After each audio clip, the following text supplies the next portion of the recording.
Welcome to The Extraordinary Project. I'm Suzanne Clores.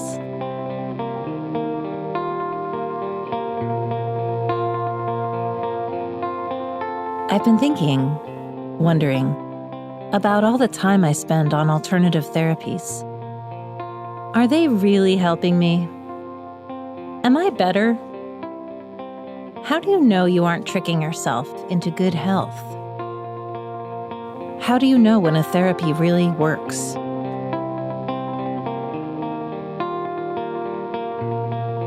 So I've been on a hunt, looking through my texts to Garrett, the clairvoyant energy worker I've been seeing for the last 7 years.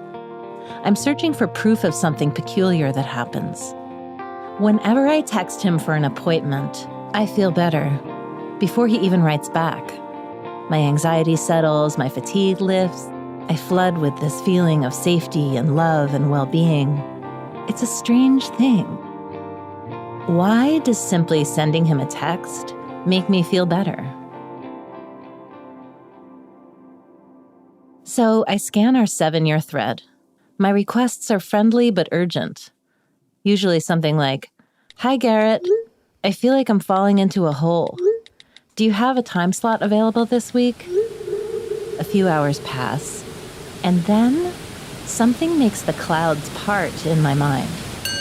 I check my phone, and sure enough, there's a text.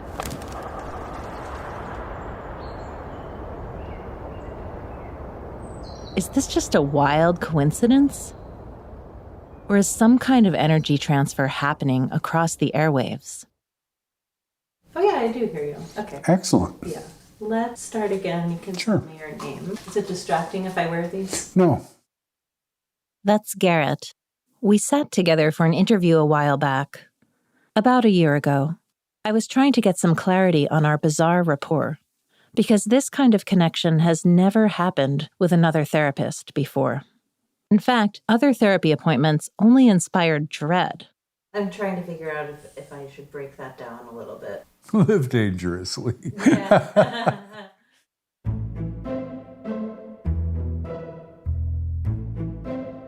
Even though I've been working with Garrett for what seems like forever, and I consider him a friend, I spent a long time resisting the value of the therapy. It partly had to do with trust. On one hand, I trusted him enough to help me kick a sleep disorder.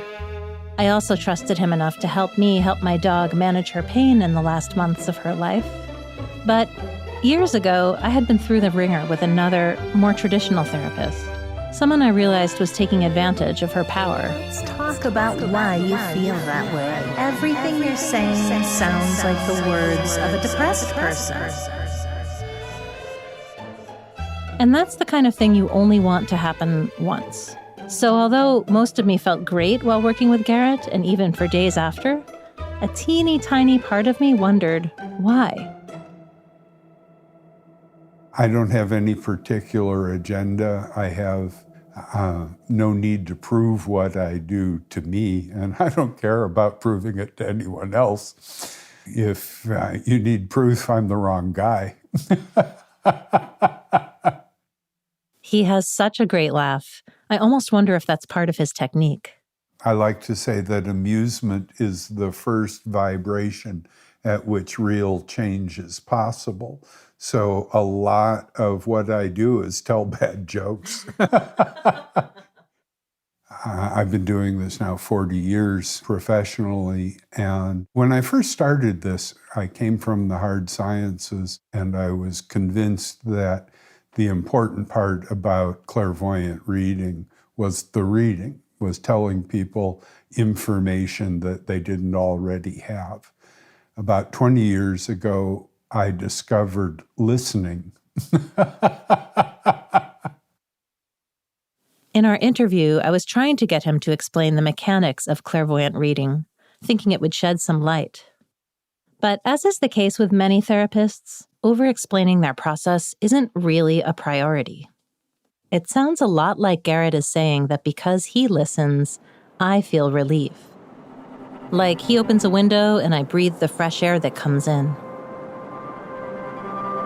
Well, as I like to say, I buy Kleenex by the case. because the chaos that my client might be in is something that I have trained for decades to be neutral to and to be separate from. A big part of what I do is give permission to people to feel what they actually feel. In our society, we're not very good at giving people permission to feel what they feel. We would define for them what they should feel, and that makes the pain worse. Clairvoyant energy healing falls under the umbrella of distance healing intention therapies, or DHI.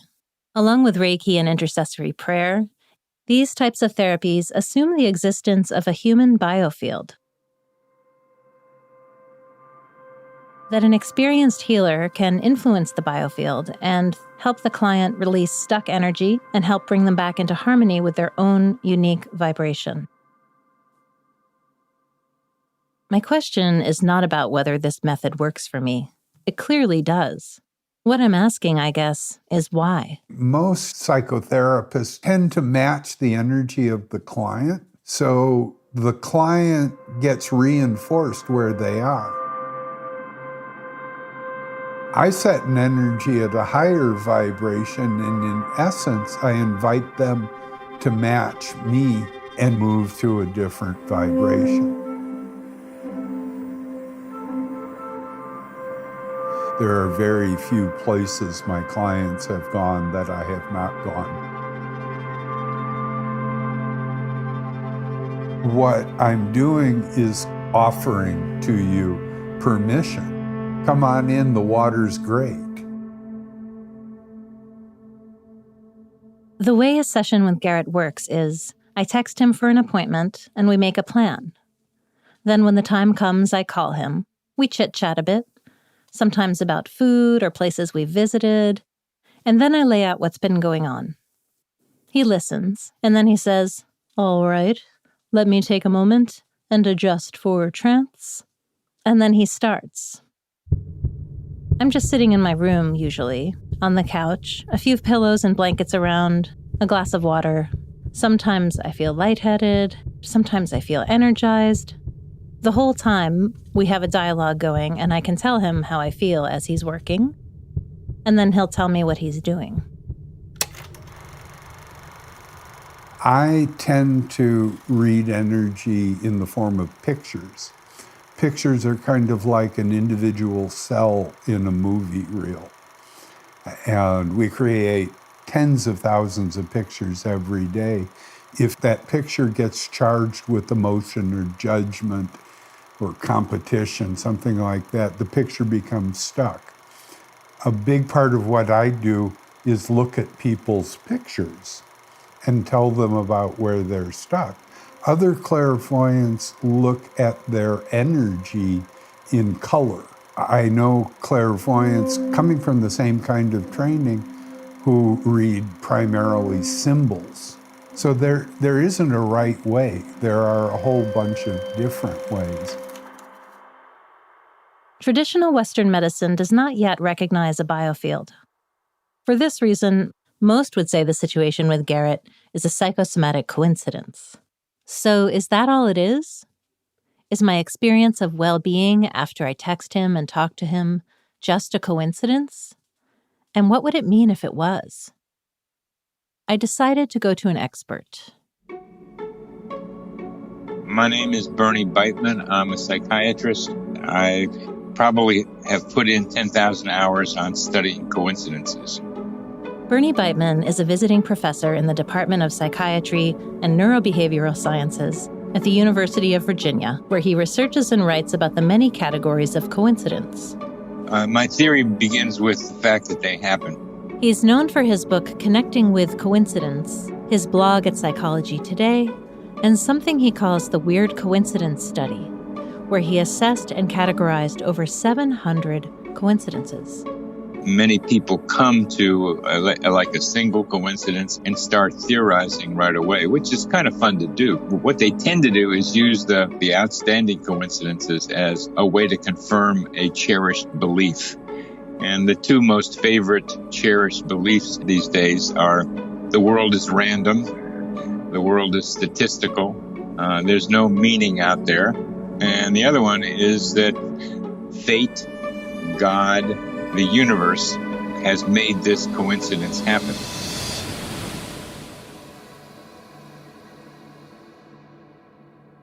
His take is different from the everything's random camp, or the God or the universe made this happen camp.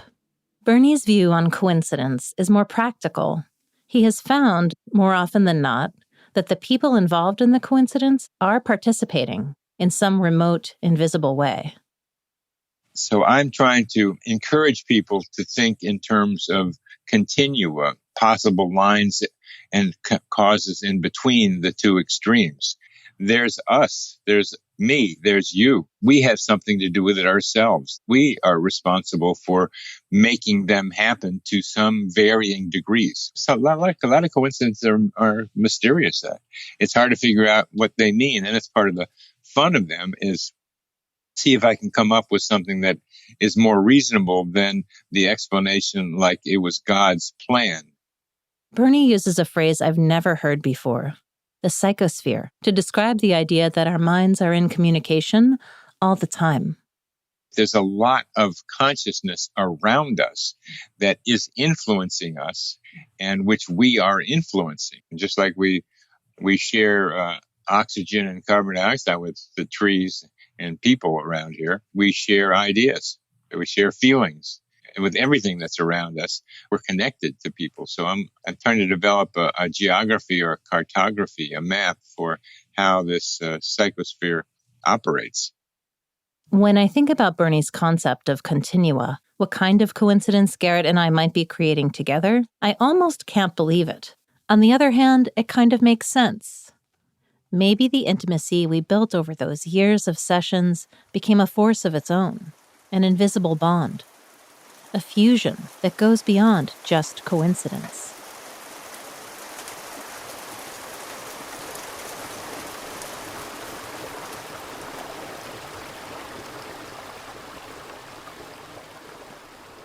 That one rare day that Garrett agreed to be interviewed, we talked for an hour and a half about the way he worked. Specifically, we were talking about how he works with the chakra system.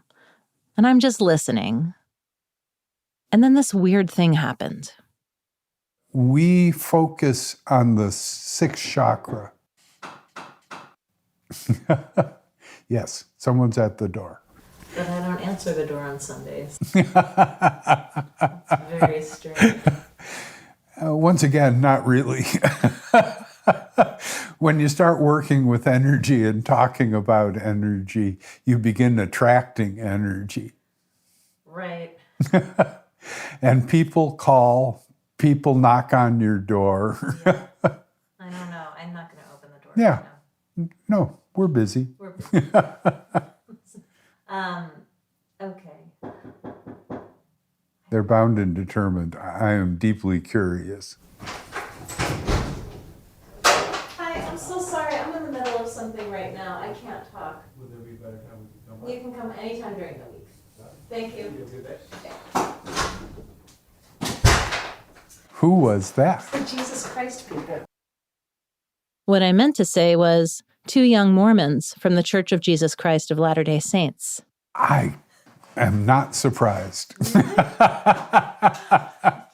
Well, I am an ordained Christian minister as a part of my training, and we see ourselves as being in the lineage of, when I look at Jesus, I see him functioning as a clairvoyant, speaking in pictures instead of in language, healing, raising the dead. Those are all, shall we say, more sophisticated applications of the same phenomena. That's fascinating. I never get knocks on the door. Yeah. Well, once again, that's why I was curious. I was pretty sure it was someone who was attracted to the energy, but did not know why they were attracted to the energy. Yeah, it was someone attracted to the energy, for sure. That's good. Good sign. Oh, no, yeah, it's a useful teaching tool. That's really interesting. Wow. felt myself getting kind of warm as I processed this. It felt like that feeling like when you get a crush on someone, a feeling of overwhelm, like a wave is crashing over you. It's exciting, but it's also scary. There's this anxiety, like you don't know what's happening to your body or the world around you. The understanding that really there are no coincidences, that our minds are communicating all the time through the biofield or the psychosphere. It changes everything.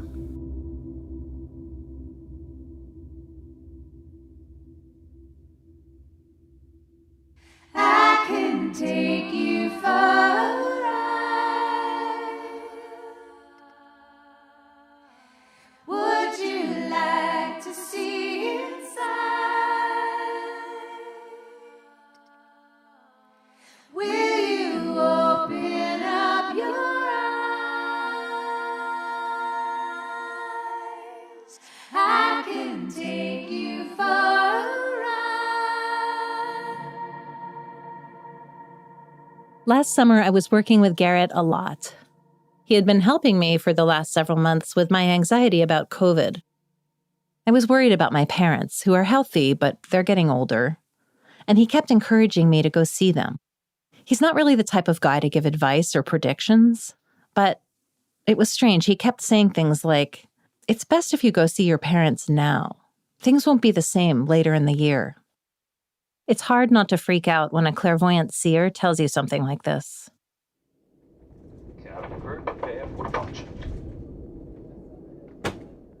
So I did go visit, and seeing their faces really reassured me.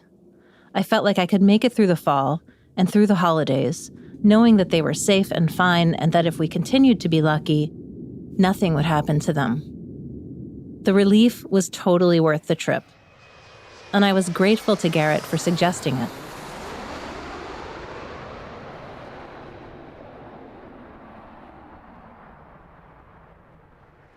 In September, I texted Garrett. I wasn't in any type of crisis. In fact, I'd been feeling well. We had just had a great appointment the day before. I wrote, "Hey, can we schedule another interview for a new piece?" I was talking about this one. I was hoping to get an even clearer picture of his methods. Part of me wondered if I was pursuing the impossible, a little like diving off a diving board and wanting to check out your own dive. But I was sure something would come of it. Spending time with Garrett was never a bad idea. I sent the text, and this strange thing happened. I didn't feel anything except this neutral quality, like a calm. A few days went by. Finally, a text came back, but not from him, from a friend who I had referred to Garrett, who adored him as much as I did. She was wondering too, and went looking on his Facebook page where she discovered what she told me now. Garrett had died, like a day after I spoke to him.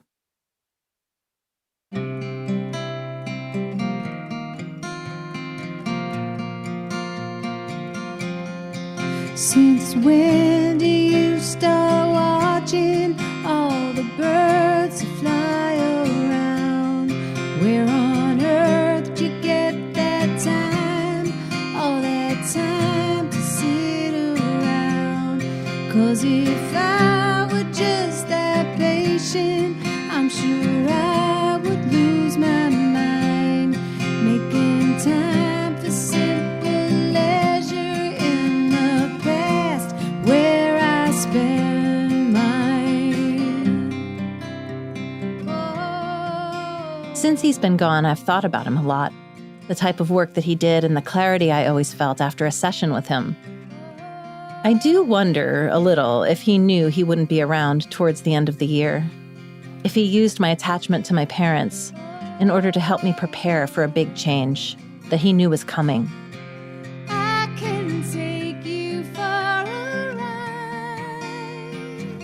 It wasn't really like him to lie or manipulate, but it was like him to kind of gently describe the pictures that he saw, to tell people about as much as they could handle. Will you open up your eyes? I no longer question what happened between us, no longer feel so bewildered about the results that came from our connection. It's not even something I have to believe in, or have faith about, or trust. I know his therapy worked because hundreds of his clients felt it, the 2 Mormons who knocked on my door felt it, and most importantly, I felt it. I can take you for a ride. Rest in peace, Garrett, and I hope you're still laughing. Would you like to see inside? The Extraordinary Project was created by me, Suzanne Clores. Sound design and additional music by Malika Gumpangam. And original compositions by Nora O'Connor. If you like The Extraordinary Project, subscribe anywhere you get your podcasts and leave a review. You can also follow me on Facebook, Twitter, and Instagram at Suzanne S. Clores. Until next time.